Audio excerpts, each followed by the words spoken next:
Hello, and welcome back once again to Infinite Jeff, the project where I, Jeff, read the book Infinite Jest to you one page at a time, one day at a time.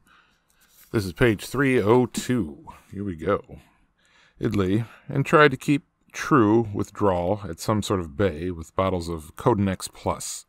A tiny percentage of codeine gets metabolized into good old C sub-17 morphine, affording an agonizing hint of what real relief from the bird might feel like, i.e., the cough syrup did little more than draw the process out, extend the corridor. It slowed up time. Poor Tony Kraus sat on the insulated toilet in the domesticated stall all day and night, alternately swelling and gushing. He held his high heels up at 1900 hours. When the library staff checked the stalls and turned off all the lights and left poor Tony in a darkness within darkness, so utter he had no idea where his own libs were or went. He left that stall maybe once every 2 days, scampering madly to Brooks in cast-off shades and a kind of hood or shawl made pathetically of brown men's room paper towels. Time began to take on new aspects for him now as withdrawal progressed. Time began to pass with sharp edges. Its passage in the dark or dim-lit stall was like time was being carried by a procession of ants, a gleaming red martial column of those militaristic red southern U.S. ants that build hideous tall boiling hills. And each vile gleaming ant wanted a minuscule little portion of poor Tony's flesh in compensation as it helped bear time slowly forward down the corridor of true withdrawal. By the second week in the stall, time itself seemed the corridor, lightless at either end. After more time then ceased to move, or be move-throughable, and assumed a shape above and apart.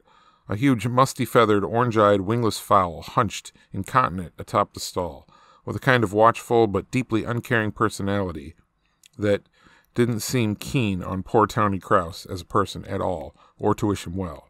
Not one little bit. It spoke to him from atop the stall, the same things, over and over. They were unrepeatable. Nothing in even poor Tony's grim life experience prepared him for the experience of time with a shape and an odor, squatting. And the worsening physical symptoms were a spree at Bonwit's compared to time's black assurances that the symptoms were merely hints, signposts pointing up at a larger, far more dire set of withdrawal phenomena that hung just overhead by a string that unraveled steadily with the passage of time. Excuse me. It would not keep still and would not end. It changed shape and smell. It moved in and out of him like the very most feared prison shower assailant.